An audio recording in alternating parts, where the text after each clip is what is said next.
Allergy রোগটি সকলের কাছে পরিচিত। এটি একটি জটিল রোগ। শিশু থেকে বৃদ্ধ সব বয়সী মানুষ এই রোগে ভুগে থাকেন।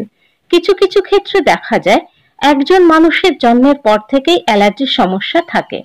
আবার কারো কারো ক্ষেত্রে বড় হওয়ার পর অ্যালার্জির সমস্যা দেখা দেয়। তবে এই সমস্যা ছোট বয়স থেকেই বেশিরভাগ সময় শুরু হয়ে যায়। অ্যালার্জিতে হাঁচি থেকে শুরু করে খাদ্য এবং ওষুধের মারাত্মক প্রতিক্রিয়া ও শ্বাসকষ্ট হতে পারে। কারো কারো ক্ষেত্রে অ্যালার্জি সামান্য অসুবিধা সৃষ্টি করে, আবার কারো ক্ষেত্রে অ্যালার্জি জীবনকে বিষিয়ে দেয়। হঠাৎ করে হাঁচি, শ্বাসকষ্ট হলে অথবা কোনো ফুলের গন্ধ নিচ্ছেন কিংবা কোনো সবজি, মাছ, মাংস খেলেই শুরু হলো গা চুলকানি বা চামড়ায় লাল লাল চাকা হয়ে ফুলে ওঠা, এগুলো হলে আপনার অ্যালার্জি আছে ধরে নিতে হবে। প্রত্যেক মানুষের শরীরে এক একটি প্রতিরোধ ব্যবস্থা বা ইমিউন সিস্টেম থাকে। কোনো কারণে এই ইমিউন সিস্টেমের সমস্যা দেখা দিলে তখনই অ্যালার্জির বহিঃপ্রকাশ ঘটে। আমাদের শরীর সবসময় ক্ষতিকারক বস্তুকে, যেমন পরজীবী, ছত্রাক, ভাইরাস ও ব্যাকটেরিয়া প্রতিরোধের মাধ্যমে রোগ প্রতিরোধের চেষ্টা করে। এই প্রচেষ্টাকে রোগ প্রতিরোধ প্রক্রিয়া বা ইমিউন বলে। কিন্তু কখনো কখনো আমাদের শরীর সাধারণত ক্ষতিকর নয় এমন অনেক ধরনের বস্তুকেও ক্ষতিকর ভেবে প্রতিরোধের চেষ্টা করে।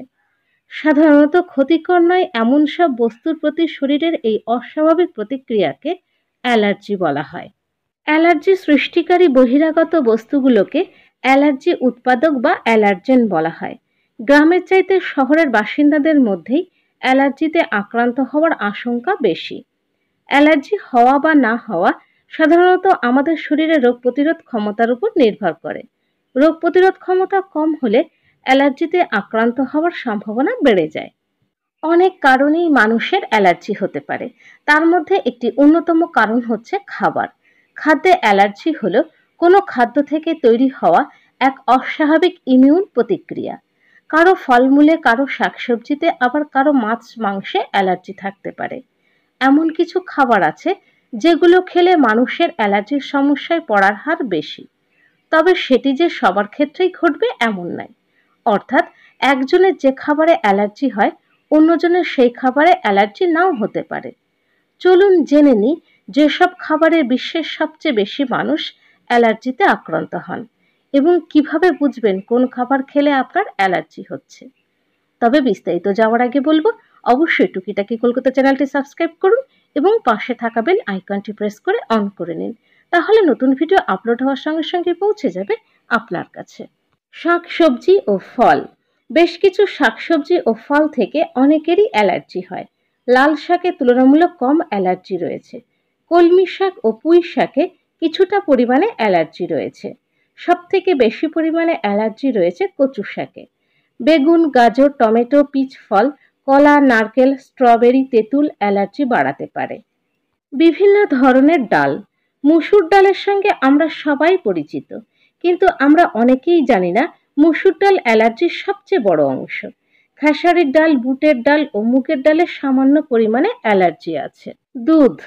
প্রতিদিনের প্রয়োজনীয় পুষ্টির জন্য দুধের উপর নির্ভরশীল হতেই হয়, কিন্তু দুধ খেলে কারো কারো অ্যালার্জির সমস্যা হয়। বিশেষ করে গরুর দুধে এই সমস্যা দেখা দিতে পারে। 3 বছরের কম বয়সী শিশুদের মধ্যে গরুর দুধে অ্যালার্জি থাকে।